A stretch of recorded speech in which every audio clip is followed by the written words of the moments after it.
Bayaq anonsunu etdiyimiz sujeti gəlib çatdıq. Belə ki, ötən gün sosial şəbəkələrdə yayılan bir görüntü qısa müddətdə geniş müzakirələrə səbəb olub. Belə ki, bazarda alma satan bir qadının meyvələri antigigiyenik şəraitdə silməsi cəmiyyətdə ciddi narazılıq yaradıb. Görüntülər yüzlərlə insanın qida təhlükəsizliyi ilə bağlı narahatlığını gündəmə gətirib. Məsələni yerində araşdırmaq üçün əməkdaşlarımız Salyan bazarına yollanıblar.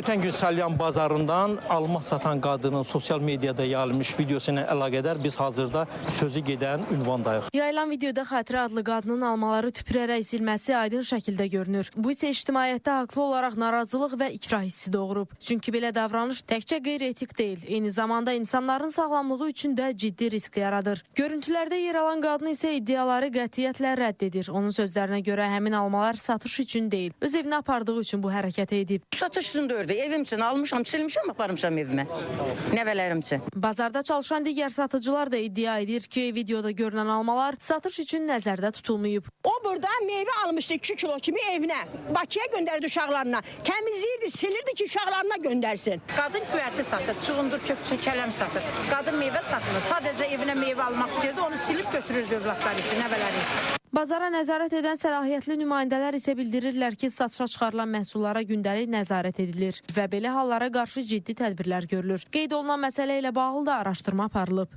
Düzdür, nəzarət güclüdür. İndi onu kim çəkib, niyə çəkib, qadınla nə şəxsi qərəzliyi varsa onu deyə bilmərik. Bizi kimi rayon epidemioloji mərkəzi də gəlir o şeyləri nəzarət edir. Qida təhlükəsizliyi özləri də gəlir o şeyləri nəzarət edirlər. Mütəxəssislər isə bildirirlər ki, qida məhsullarına bu cür yanaşma qəbul edilməzdi. Antisanitar davranışlar müxtəlif infeksiyaların və xəstəliklərin yayılması üçün ciddi zəmin yarada bilər. Sosial şəbəkələrdə yayılan bu görüntülər bir daha göstərir ki, insanların sağlamlığı ilə bağlı məsuliyyət təkcə nəzarət orqanlarının deyil, məhsul satışa çıxaran hər bir satıcının üzərinə düşür. Yaqub Mehdioğlu, Diana Cəlali, Vüqar Qaliboğlu, Spice Xəbər, Salyan.